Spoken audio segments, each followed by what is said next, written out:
Morning, good evening, good afternoon, depending on your time zone. My name is Maura Poe. My pronouns are she, her. I'm one of the senior associate directors in the admissions office and the director of strategic priorities. And I am so excited to kick off our QuestBridge webinar series this fall with a panel of 5 incredible Yaleys who are going to be able to share a little bit about their experiences. But before we get started, I would love for each one of them just to say their name and what year they are, and then they'll come back a little bit later. So, Sean, do you want to start? And then you can popcorn it to someone after. Hi everyone, I'm John Durhindany, and I'm a current sophomore planning on studying environmental engineering. And then Victoria, do you want to introduce yourself? Sure. My name's Victoria. I'm a sophomore and I'm in between poli sci and psych, and I'll popcorn it to Alwa. Hi guys, I'm Awa. I'm also a sophomore, and I'm deciding right now between ethics, politics, and economics and global affairs, and I'll send it to Marat. Hello guys, my name is Murat. I am a junior studying mechanical engineering ABET, and I will popcorn to Simona.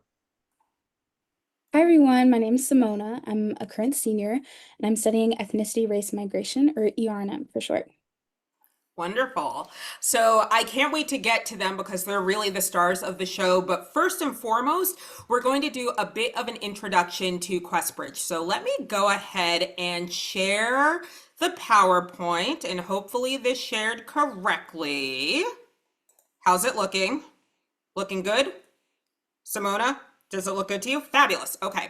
So to let you know a little bit about what today is going to look like, we've already done some introductions, and then I'm going to do this Yale and QuestBridge overview. For any of you who've done one of our virtual events, some of the Yale overview will be familiar, but I want to make sure, regardless of whether you've done one virtual session with us or four, that you have the basic information you need.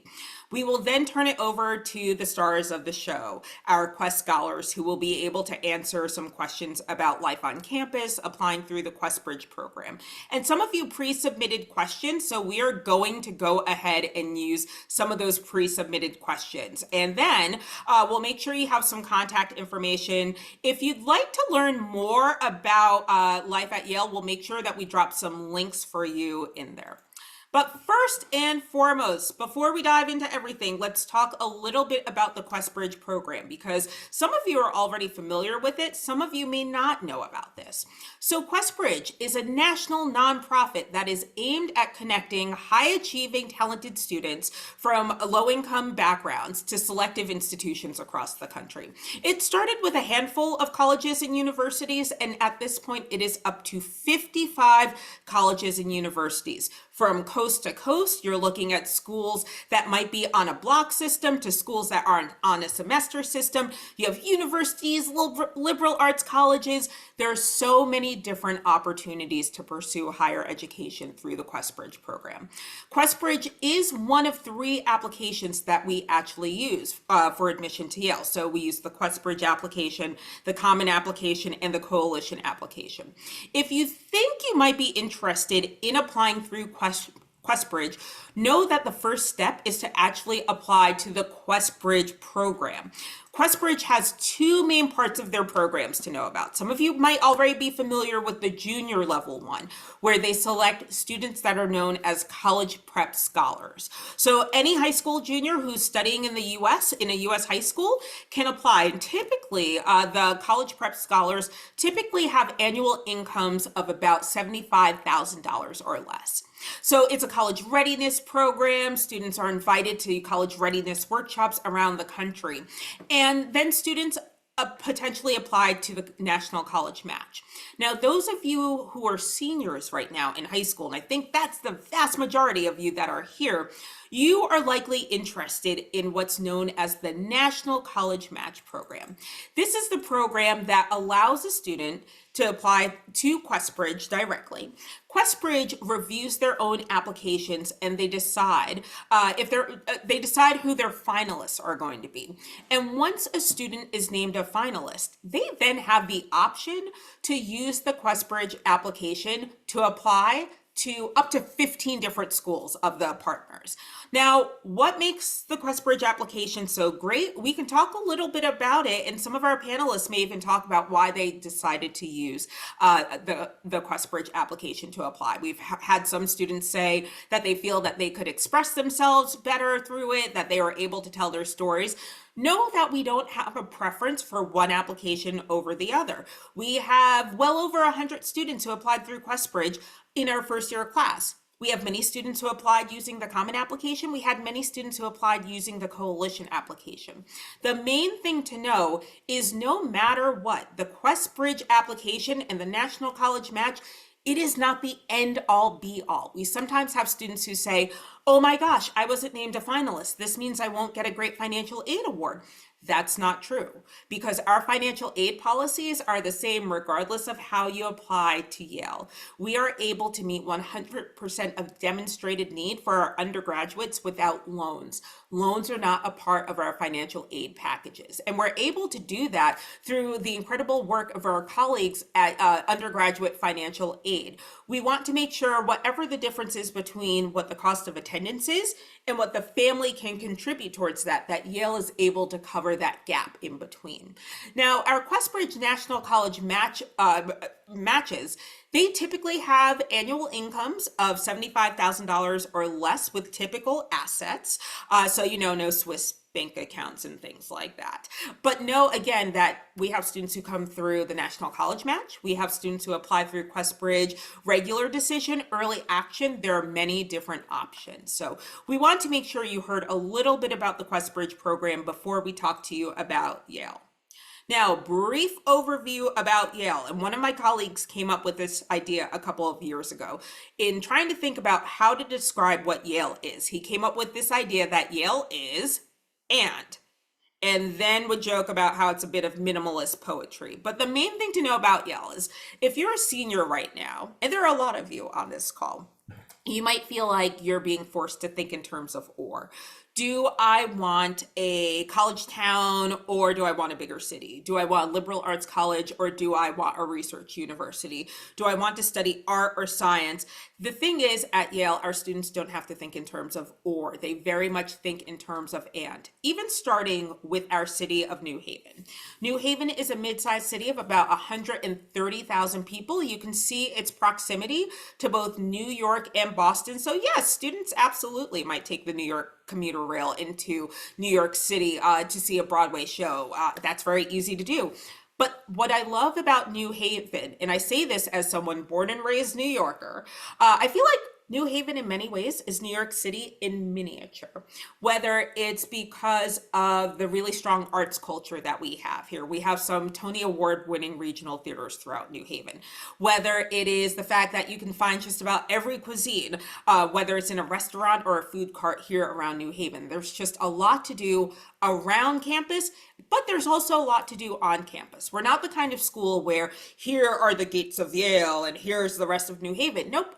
The university very much blends into the city blends into the university. And that's why our students can feel like they have a little bit of that college town feel, depending on what part of campus you're in, but with the resources of a much larger city. Thinking about research university and liberal arts college, Yale University is a research university with all of the resources of one. So we have about 13,000 students studying in just about every discipline you can imagine. And they're studying across 14 different schools and colleges. So you might be familiar with the School of Music, the School of Law, the School of Medicine, the School of Public Health. These are all incredible academic units, and these are all graduate schools, with the exception of one. It doesn't matter what our undergraduates want to study. And you heard a sampling of what our undergraduates are studying from when they introduce themselves. Whether you're ABET accredited mechanical engineering, political science, psychology, ethnicity, race, and migration, or that very popular major of undecided, all of our undergraduates are a part of one academic unit. They're all a part of Yale College. Yale College is our largest academic unit on campus. It is our oldest academic unit. And for that reason, our undergraduates are very much at the heart of the university. The beauty of this is that our undergraduates do have access to incredible research university resources. The picture that you're looking at right now is from inside our Beinecke Rare Book and Manuscript Library.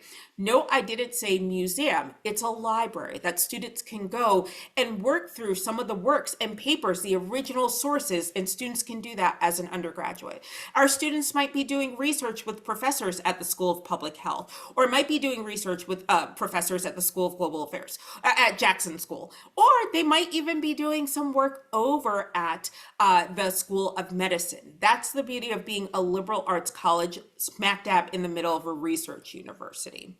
And thinking about arts or sciences, nope, let's think about arts and sciences. The thing is, our students are studying arts, science, and everything in between. By the time a student graduates from Yale, they will have at least 36 credits, 36 classes under their belt. And only about a third of their classes end up going towards their major. You can see we have 80 plus majors to offer our students. With 2,000 courses, our students are able to explore courses because they're curious about them, because they've always wanted to take one course in a specific area. And even though we are a mid-sized liberal arts college of about 6,600 undergrads, 63 to 6,600 undergrads, you can see that even as Yale College has grown, our student to faculty ratio has gotten smaller. Most of our classes are very small, with this liberal arts ideal of not only students getting both depth within whatever program of study they're pursuing and academic breadth, academic range, but we're thinking about close relationships with their professors, with the faculty, and the overwhelming majority of our courses are being taught by professors. When we think about professors, yes, they're absolutely teaching courses. Yes, they're absolutely opening research opportunities to undergraduates. But in some cases, they're even living alongside undergraduates in our residential colleges. When people ask, well, what distinguishes Yale from other similar institutions, I like to talk about the residential college system, because this is something where, from something so random, and I like to call it purposefully random, they really create these tight-knit communities of 400 to 450 students. These are living learning communities where before a student steps foot on Yale's campus, they are randomly assigned to one of the 14 residential colleges. This is a student's affiliation. Their advising is tied into the residential college, and you have students from all 4 years, from first years to graduating seniors. So students get to really know people from all walks of life. Now, the thing is, we don't house all the engineers together. We don't put all the students from New Jersey into one residential college. Instead, we look at the demographics of the incoming first year class and we try to mimic that into our assignments into each residential college. The reason for that is because you figure students with similar academic interests, they will end up meeting each other in classes. Even with 2,000 courses, you better believe students of the same major, they tend to meet each other. Students with similar co-curricular interests will end up meeting each other. Yes, we may have many a cappella groups, but you better believe they know each other. But by mixing it up purposefully in the residential colleges, we are ensuring that students are living alongside and learning from people that maybe their paths wouldn't have crossed otherwise. And I love hearing when students say pretty quickly, well, you know, my residential college is the best residential college. And when we have our students come back on, I will ask them to introduce themselves and which res call they're in. Typically, students think that their res call is the best one. And again, students are randomly assigned to one of these 14 colleges. Will a student get to know people in other colleges? Absolutely. But there's always this smaller living community to come back to at the end of the day. So thinking about, I mentioned the a cappella groups, and you can see those are just some of the many performance arts groups. But our students, they are academics first, but they are so engaged in so many ways around campus, around New Haven as well, with over 500 student organizations, with over 100 different service groups, thinking about our 5 cultural centers and cultural communities. There are so many ways for students to connect with one another, to learn from one another, to engage in ways, in activities that maybe they never had the opportunity to do so, and we want our students to go ahead and explore. So thinking about our community, this gives you an idea of what Yale College looks like now. And sometimes this surprises people. Sometimes people think, well, Yale, that's a school where not a lot of students are getting financial aid, or not a lot of Quest Bridge finalists are going to Yale. I mentioned before, we have over 100 Quest Scholars in our first year class alone, but across the 4 years, we have over 500 students who've applied through Quest Bridge. But again, Quest Bridge is not the end all be all of our student community. It's not the only community of students that come in who might be first gen, who might be Pell Grant recipients. You can see the substantial financial aid numbers that we have here at Yale. The main thing is we want students who will come to Yale and take advantage of the resources that we have, that will explore the courses because they are of interest to them. We want students to come and really just take Yale by the horns and embrace it for all it is over their 4 years here. So a quick note about financial aid. If you haven't heard of the Quick College Cost Estimator, we'll make sure we have the financial aid, the Undergraduate Financial Aid Office's website right on. We'll put it in the chat so you have access to it. But this Quick Cost Estimator can give a family an idea, a very general idea, again, an estimate of what their net cost will be. The net cost being the difference between what that cost of attendance is minus what the financial aid is. And our financial aid is entirely grant aid. We don't use loans as a part of our financial aid policies. Now, one thing to keep in mind is if you use the Quick College Cost Estimator, and it shows you that your family's income is over $75,000, maybe it's over $100,000, do not fret. I don't want you to think, oh my gosh, that means I automatically can't apply to Quest Bridge. Every family's financial situation is different, and that's why our financial aid office will use many resources, such as the CSS profile, maybe family tax forms, to determine what can the family actually contribute towards the cost of attendance, because there are a lot of students who may not necessarily think that they'll qualify for aid, but they absolutely do.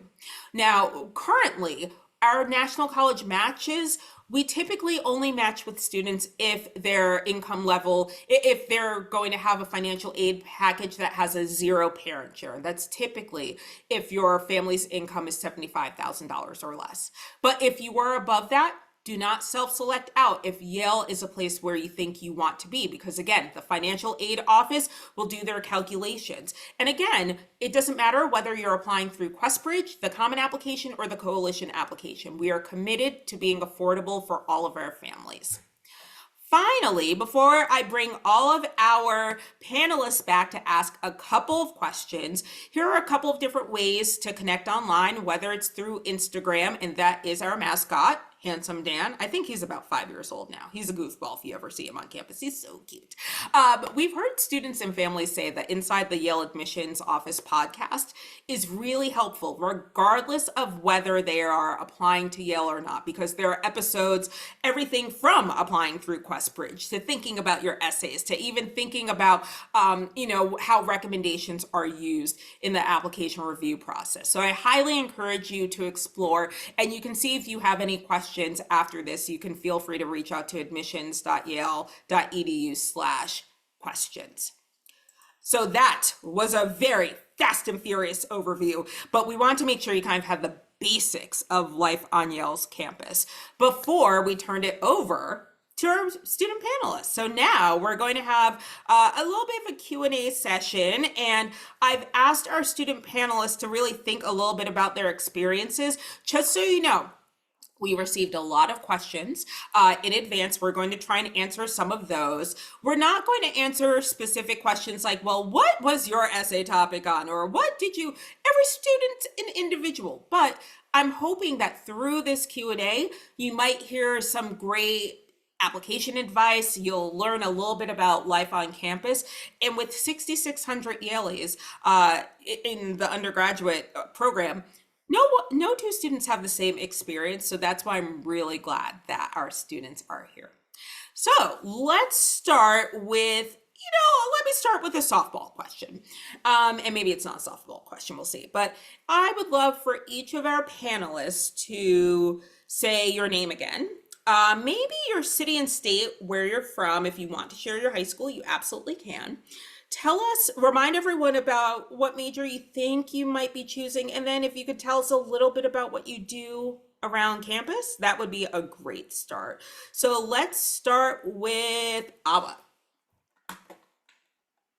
Okay, hi guys. Let me see if I remembered everything. So I'm Awa. I'm from Minneapolis, Minnesota, and I went to Eastview High School, which is in a suburb, like South Minneapolis. Okay, what else was it? Major. My possible major is ethics, politics, and economics, but I did come in thinking I was global affairs, so I'm kind of picking between the two right now. And then what I do around campus, this is a little bit of a list. I do student work on campus, so I actually work for the Yale Office of Undergraduate Admissions as a recruitment coordinator. So if you send those emails, you might see a response from AWA28 because I'm always responding to emails. And then for fun, I do a lot of fashion stuff on campus. I'm a part of Maison and also Fly. I also do fashion outside of campus. I model. And then what else is there? Oh, my sorority. I'm a part of Alpha Kappa Alpha Sorority Incorporated, and we have a citywide chapter in New Haven. And then my other really, really big activity is I'm on the Model UN team here. So I compete both in the country, like cities like DC, New York, Chicago, and then we also compete internationally, which is super fun and also paid for by Yale. So shout out. And then here, I'll turn it to Sean. Hi everyone, I'm John Durhindany. I'm from Brooklyn, New York City, specifically in S plus M, but I don't know if anybody's gonna know that school. It's a very small school in the Lower East Side. Um, I'm doing environmental engineering right now, but I actually came in deciding between environmental engineering and political science. So I would love to talk about that more later. Um, and then, oh, I also do a lot on campus. I think that's a common theme around among Yale students. I do like a lot of organizing. I'm part of like way too many different clubs that do like community service and organizing. I'm also part of the Yale Undergraduate Legal Aid Association. And I also like do pottery. I started learning pottery at Yale, and I just signed up for like a printing press certificate class that's like outside of the class credits. So yeah. And then Victoria, do you want to go next? Sure. So my name's Victoria. I'm from Wilmington, Delaware. I went to Ursuline Academy, if anyone knows. I'm in Pauli Murray. I don't know if that was part of the question. I also do a lot on campus, so I'll try to keep it really fast. So I'm on the board for the Hispanic Pre-Law. I volunteer with Yale She Codes as well as the Migration Alliance. And right now, I also have a campus job. I'm interning for the University Press, and I work at Bass Library, sorting books. And I'm a part of Yale Alpha Phi as well. And I'll pass it to Marat.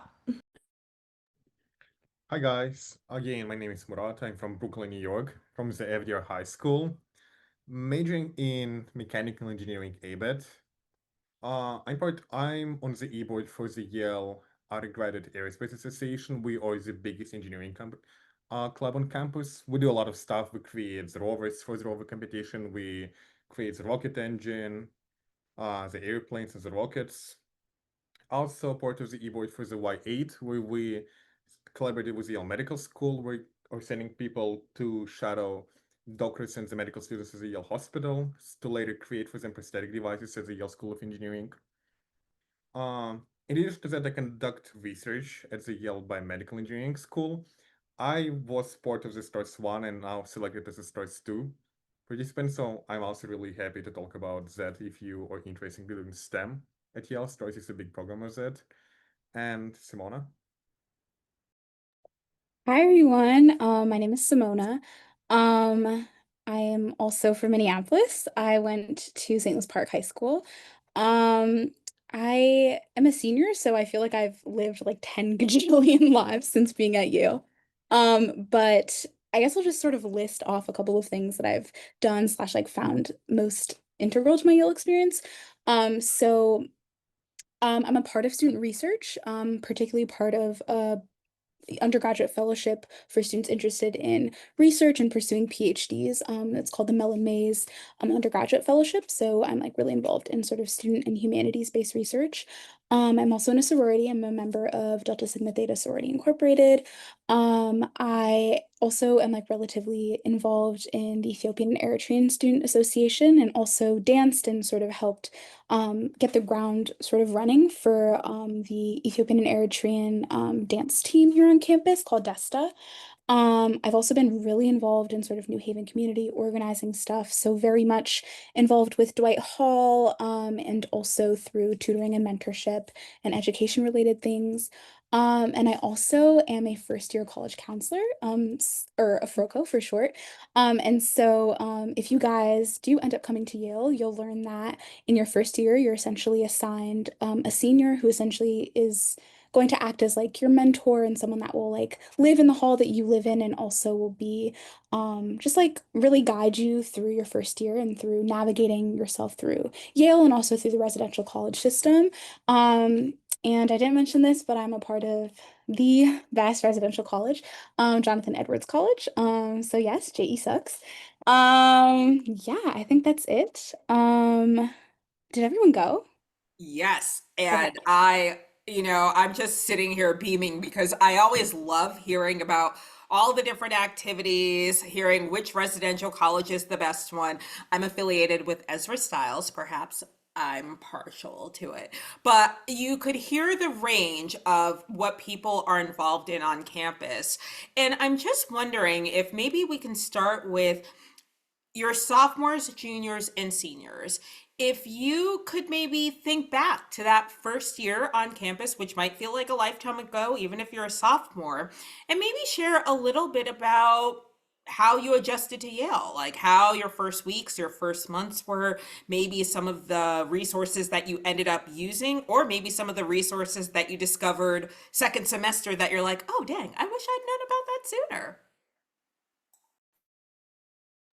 I can start with this one. So I definitely feel like there's a community in your FROCO group, as like Simona was just talking about. A FROCO group is basically a bunch of first years in your residential college, and you have like a senior kind of guiding you through your first few weeks. And I feel like your first friends kind of come out of your FROCO group as well as your residential college, especially if you live in Murray or Ben Frank, which are two of three, I think, residential colleges that don't live on Old Campus.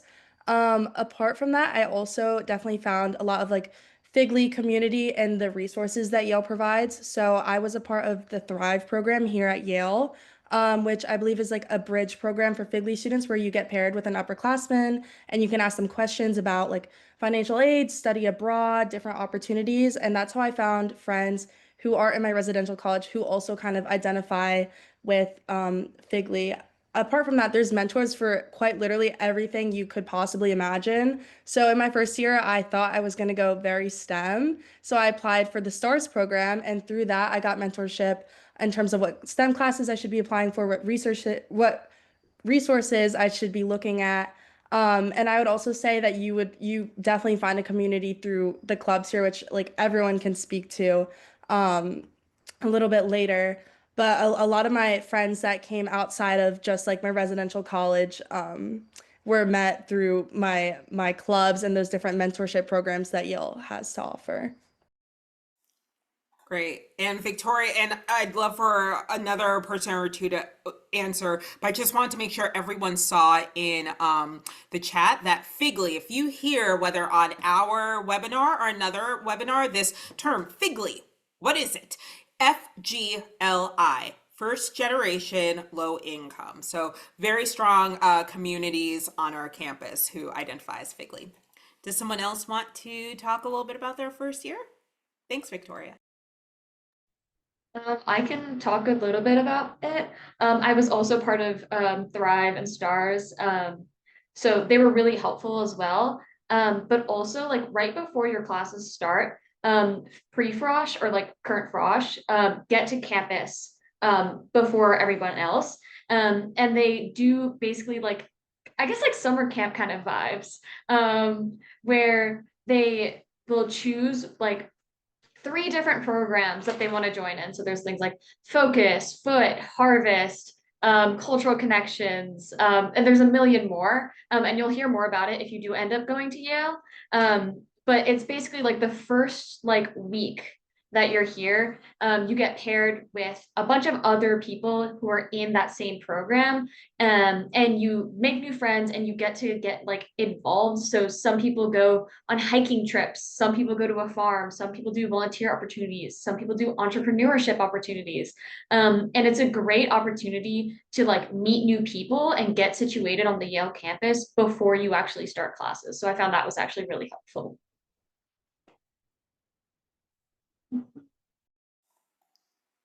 Great. Okay. And speaking of classes, could any of you, regardless of whether it's your first year of classes or senior year classes, could you talk a little bit about what your experiences have been like in the classroom here on campus? And if you have a favorite class that you've taken, feel free to share it. Yeah, I can take this one. So I came to campus thinking that I was going full on global affairs, and then I was thinking about actually double majoring in anthropology. So my freshman year, I took a bunch of classes to just try everything out. I took an archaeology class on like ancient Egyptian archaeology. So now if you ask me about any like pharaoh or pyramid, I can just like pull it out of a hat, which is so random, because I decided not to go that way. But that's the fun of Yale. And I think that is really like speaking to the spirit of Yale is because you're allowed to take classes like that. You're allowed to take, the archaeology class, even if there was like a physics major in my class who was a senior who was just taking it for fun. And that was super, super exciting. And then now, as I'm starting to like really get into my more econ heavy quantitative analysis classes, I'm finding them to be very interesting as well. I mean, I'm finding that it's not just like global affairs majors in my global classes. It's not just poli-sci majors in my poli-sci classes. It really is anybody and everybody taking whatever classes they find interesting. And we spoke about this a little earlier, but you only really have to take 1/3 of your classes for your major. So you're left with so much room in your schedule for distributional requirements, one, but also just random classes. And there's everything. Like right now, I'm taking a evolutionary female biology class, and I am definitely not a biology major. So you can really do it all. I can also add on the whole idea of the Yale having distribution requirements is an amazing idea, and the reason why I chose Yale personally, because while you can do like a really like heavy, like a major that is put a huge heavy emphasis on like STEM classes, like engineering classes, you might lose a sense of like what else you can be missing out, and Yale is making sure that you absolutely do not. For example, like last semester, I took this class about photography in the museum, which also, yes, Yale has a Peabody Museum. We have an actual museum of like the dinosaurs bones in it and like ancient stuff. And we came to class learning about the photography and how to take the photos of the museum exponents. And they actually allow us to, and the final exam was about to take like an actual ancient exponents. You could choose anything that belonged to the museum. I took the photos of this ancient Peruvian artifact that is like around like 3,000 or 4,000 years old, as they allow us to work with that. It was an amazing one. As a part of my humanities credit, I took this psychology in law class as a literal Yale Law School, which I would never be able to sing into attend as an engineering student, So, but it was, Murat, sorry to interrupt. I just want everyone to hear this. Did you say you took a class at the Yale Law School? yes, we have Okay, a class that just was wanted taught at the Yale to Law School. reiterate that. Okay. Was taught by the Yale Law School by the Yale Law professor, which again, I would never think that even stepping into that building as an engineering major, but it was an amazing exposure. I think this is what Yale really is great at exposing people to. It's like even if you think that you know what you want to do with your life, what absolutely sure what you will go in, to study and like participate at Yale, make sure that once you come and step in your foot on campus, you will have an exposure to so many different fields, which you would never think about even going to, but you will have an amazing time with them.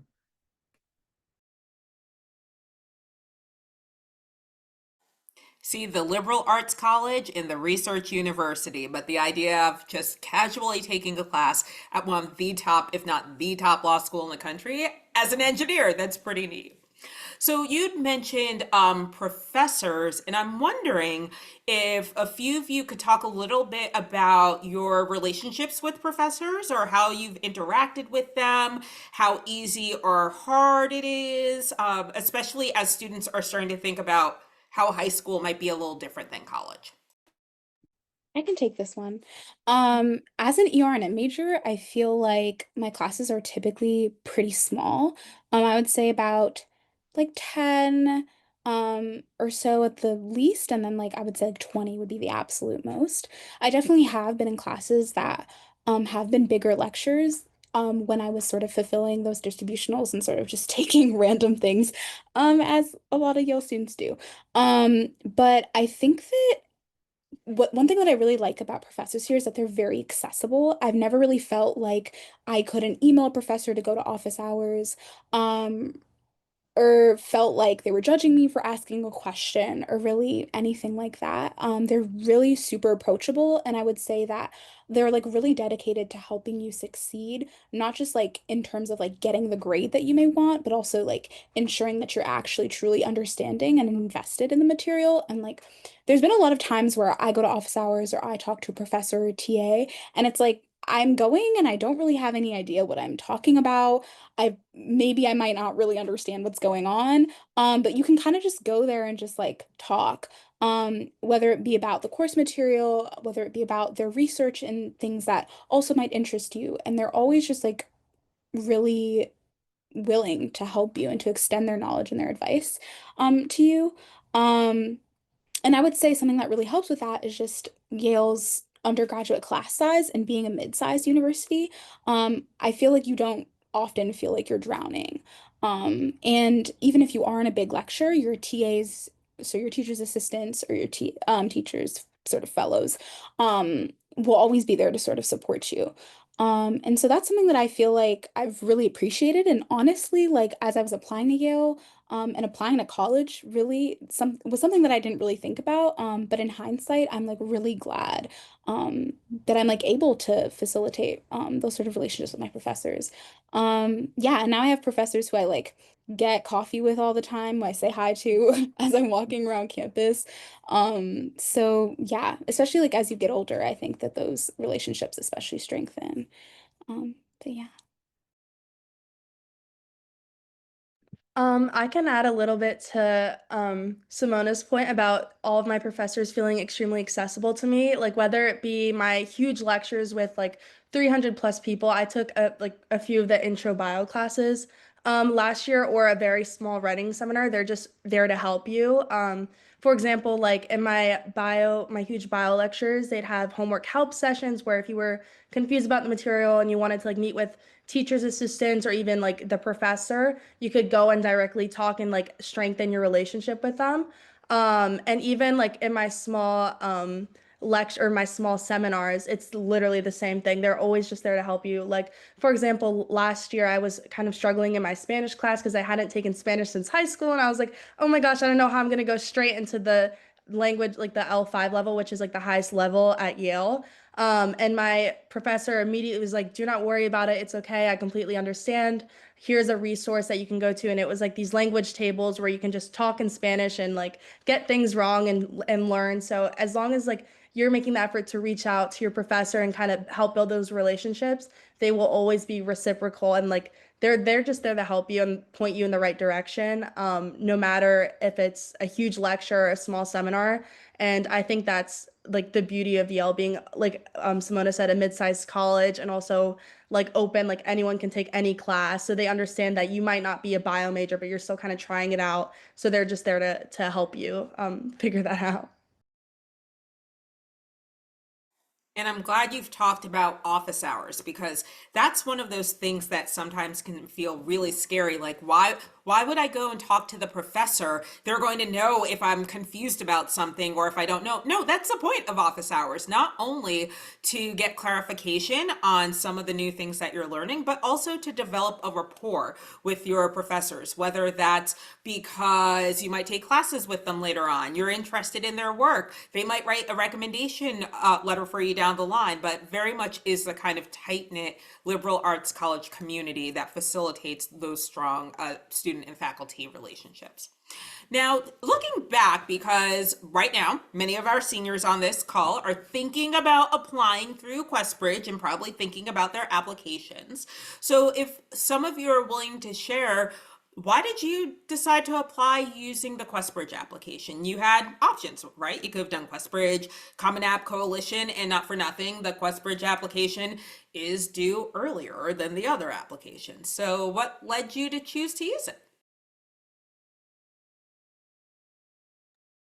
Yeah, I guess I can I can start by taking this one. I was actually really debating whether to use QuestBridge or to just use the Common App, especially because my family's financial situation was kind of right on the cutoff of what QuestBridge counts for. So I guess there might actually be a lot of people in this call that are wondering, should I use it? Do I qualify? And for that, I would say if you're interested in it, to just give it a go because I genuinely didn't know if I was going to qualify. And then I got the finalist decision back. And I actually am not a QuestBridge match admit as well. I'm a QuestBridge regular decision admit. So I then had the chance after that match day to decide, do I want to actually continue and use my application for regular decision, or do I want to switch to more of a common app type thing? And I really realized that I think the QuestBridge application helped me tell my story in the best way that I could. I really liked how it was more focused on your experiences. I liked how there were less boxes to put activities in because I know for a lot of FGLI students, sometimes it's harder to get a lot of like those activities. And I think if QuestBridge is still working how it worked when I applied, it's 5 activities instead of 10 with the Common App. So it's just like little things like that to take into mind. I also think the supplements for QuestBridge really helped me like speak to my story in the best way possible. And I understand that the Common App also has, that large like supplement, your personal story, and you can tell your story in that as well. But I really, really liked how the smaller QuestBridge supplements worked too. I got to talk about like all of the like policy things I was super passionate about. So genuinely, if you're on the edge, I would say just apply because you never know. But I do also understand that that deadline is coming up. So definitely like give it your all, give it your best. But yeah, I definitely do not regret using QuestBridge even as a regular admit. Yeah, I can kind of add on to that. I was also a regular admit, and I think I kind of liked how early the deadline was, because like finalist is not the end all be all. If you don't make the finalist, that's perfectly okay. And a lot of people I know didn't make finalists, but still got amazing offers at amazing colleges and universities. And so I liked how early it was because you even if you didn't make a finalist or you made it to finalist, you still have a lot of time to decide how you want to go forward. If you want to continue with QuestBridge, if you want to do the regular decision or the national match, if you don't get the finalists, you can still do like common apps or coalition. Or if you become a finalist and go through the national match and you don't get matched, if you want to go through the other applications or go through the decision and do regular decision. And I think that really helped. And like Abba said, the essays are also just like a lot larger. And I feel like a lot of us, especially a lot of FGLI people I know, we like to talk, we like to yap. And I feel like the essays very much allowed me to like express myself a lot. And I know in comparison to like other similar programs like Posse, Posse is like another program kind of similar to QuestBridge, but it's more interview based. So QuestBridge is more like written based, and you're like expressing yourself through your words and your prose. So if you're somebody who likes expressing themselves through writing, then QuestBridge might be the way to go for you. It was all really good. I actually originally applied as like an English and AFM double major. Um, and I still am very passionate about writing.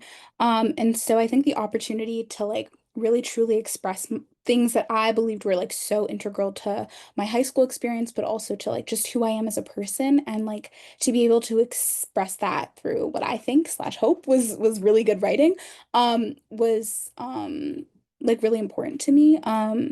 I also think that I just generally had a lot more preparation to sort of go throughout the QuestBridge program. So I was a QuestBridge prep scholar, and then I got finalist, and then I was eventually matched to Yale. So I think I just like was really educated on sort of the QuestBridge process and had a lot of mentors and just like went to a lot of webinars like these that were very specific to the QuestBridge seminar or sort of application process. So I felt I would also say like the most prepared to go through QuestBridge, and also just like even if I didn't match was like really prepared to go through that. So I'd also say do what you feel like works best for you. And also is the application that you feel the most confident about sort of putting together. And if that's not QuestBridge, that's okay. And my advice to you is that even if all of your things and all of your application materials and essays aren't necessarily finalized or super fleshed out yet, don't be scared, don't be alarmed. Just keep pushing, keep grinding. And yeah, just know that like your application is never going to be 100% done or perfect. But what matters is that you submit your best work, and that you're just unapologetically yourself. Um, and yeah, just shoot your shot. So that's my best advice. Murdoch, yep, go for it.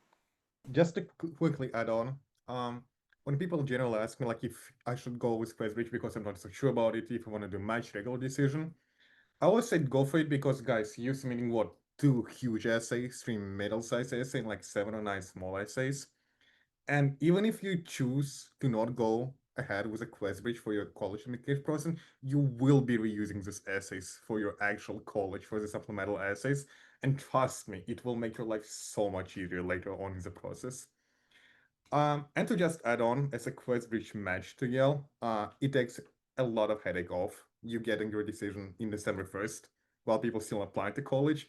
And at Yale, if you're a QuestBridge match, you don't have to resubmit CSS every single year, which is again a huge headache off that because you know that you will be qualified for the 4th year of the financial aid, and you don't need to go through that horrible CSS process again and again. A lot of great advice, and because this question came up in the Q&A, I do want to reiterate that yes, the QuestBridge match process, that is binding, but if a finalist uses their QuestBridge application for single choice early action or regular decision, that is non-binding. And again, the match is not the end all be all. Only about half of our questies come through the match. So we have a lot coming through match, a lot more coming through RD and EA. So a couple of questions that were submitted in advance. So it looks like Wendy and Jericho had kind of similar questions. So in your opinions, how does Yale support QuestBridge scholars once they're on campus, academically, financially, and how does it feel socially too? I can start with this. So I feel like there's a lot of well, number one, we have a QuestBridge kind of club on campus for all of the questies. I served as first year liaison last year with Hindani, and we put together events for first years, as well as we had like a Questy Day event where we all kind of came together and celebrated the fact that we're QuestBridge scholars, which I think is super wholesome and kind of reminds you where you came from and that there's always that community there. Apart from that, Yale has so many resources specifically for first generation low income students that I kind of touched on before, such as Thrive, as well as there's different funding that you can get. In case like we have I think it's a winter like closet fund for winter coats. If you don't have that like financially, there's always that support. And we also have, I think, an emergency fund. So let's say like your laptop breaks or something happens and you need money quickly, you can get that, or you can request those funds and Yale will financially support that. Um, and apart from that, I don't think that being a QuestBridge scholar has held me back at all. Like socially, like there's so many opportunities out there apart from just like our QuestBridge like undergraduate like club.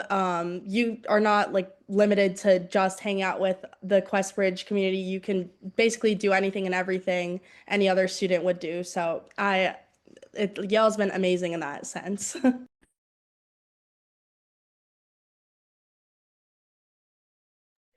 Just a quick Yeah, I can kind of add oh, Sorry. Yeah. Just really, really quickly to add on. Yale is a school with a 50 billion endowment fund, and they do throw a lot of money onto you guys. The ones that I can really think of when they do it a lot is when you guys decided to go and study abroad. If you want to do it over the summer, they will give you anywhere between 10 to 15,000 to cover it all. And also, if you decide to do semester abroad, Yale will coverage up to your amount that they give you in the financial aid. And if you're an FGLI and Yale is what, 45,000 a semester, they will give you that amount. So you can utilize the money for a lot of fun.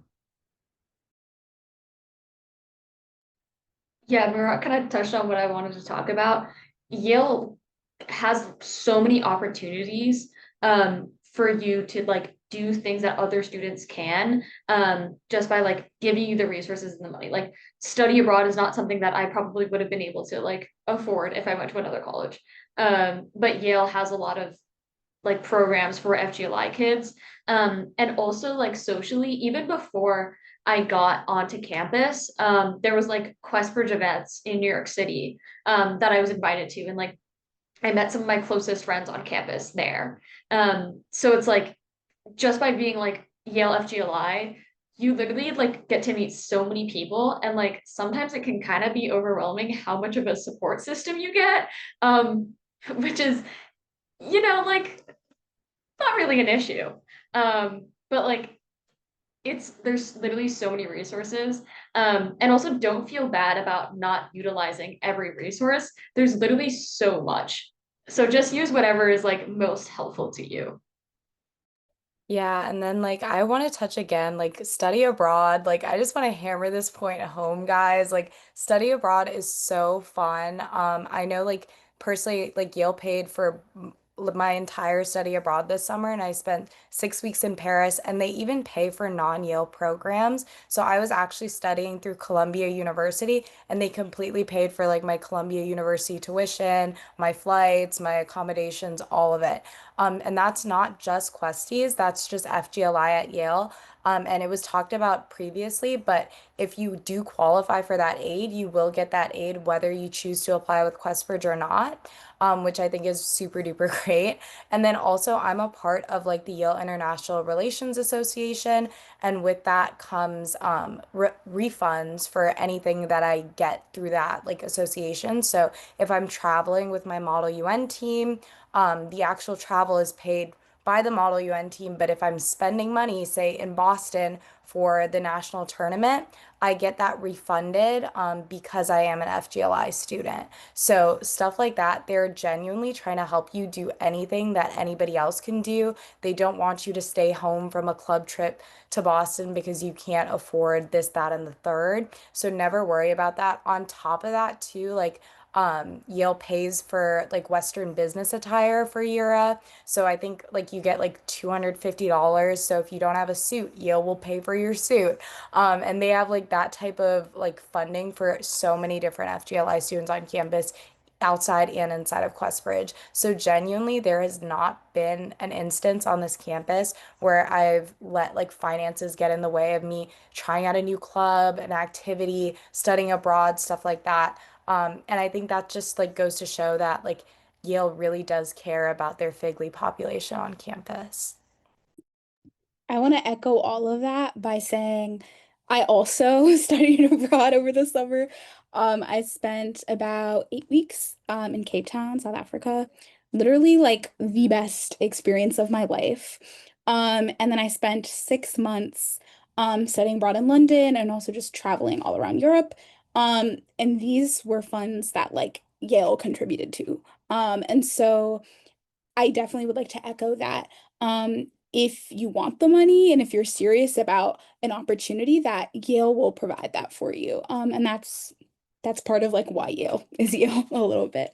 But then also just a little bit on in terms of like FGLI community generally. I would say that Figley students really like a attract each other and hang out with one another. And so there's a lot of like informal community, even outside of sort of clubs or like Questbridge sort of things that you may be doing.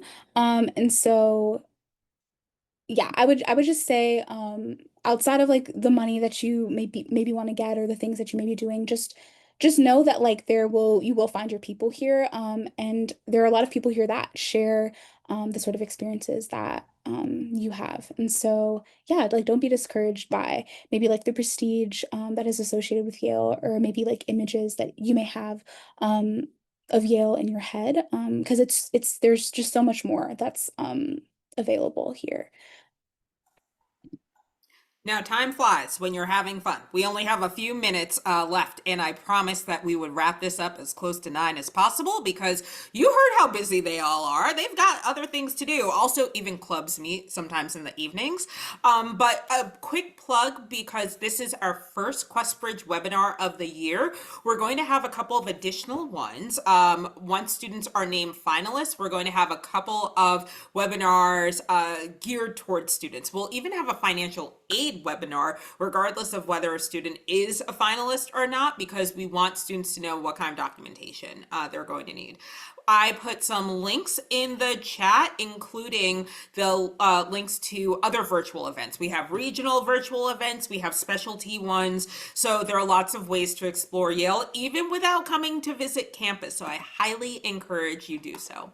So my last question, because I'd love to hear from all 5 of you, is if you could give, so go back, whether it's 2 years, 3 years, 4 years, go back to your own senior year in high school, right? And think about when you were applying to college. And then think about your experience while you were at Yale. And if you could give the students and maybe families on this Zoom, maybe one piece of advice, whether it's related to navigating the application process or navigating the transition to college, what would that piece of advice be?